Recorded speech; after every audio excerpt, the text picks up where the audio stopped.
रिनामाल मरहिया DJ Rajkumar Saharsa Santosh Kumar Bariyapur DJ Santosh Kumar DJ Rajkumar Saharsa रिनामाल मरहिया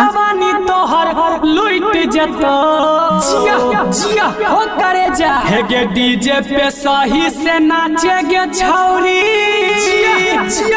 नहीं तो चढ़ल जवानी तोहर लुट जतो।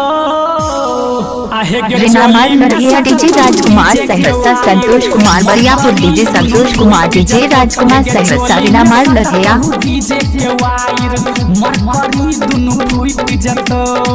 मरकरी दुनु फूट जतो लट लट करल छूट जतो चल हट झोली में सटतो डीजे के वायर मरकरी दुनु फूट जतो एक झोली में सटतो डीजे के वायर। रिनामाल मरहिया DJ Rajkumar Saharsa Santosh Kumar Bariyapur DJ Santosh Kumar DJ Rajkumar Saharsa रिनामाल मरहिया संतोष कुमार बरियापुर संतोष कुमार हे गई ढोरी लागे छ तोहर पोखरी इनार गए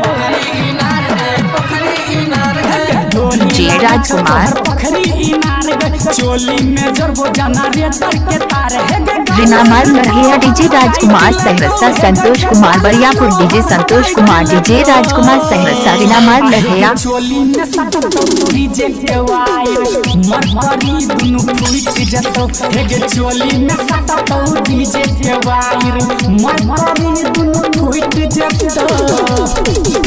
सुमित सेठी चोली में सटतो संतोष कुमार बरियापुर संतोष कुमार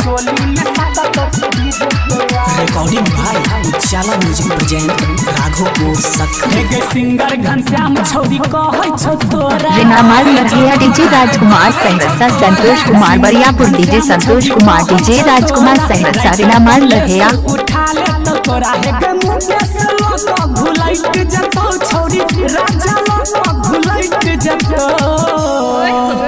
चोली में सटतो डीजे के वायर मरकरी दुनु फूट जतो हे गे चोली में सट रिनामाल मरहिया DJ Rajkumar Saharsa Santosh Kumar Bariyapur DJ Santosh Kumar DJ Rajkumar Saharsa रिनामाल मरहिया।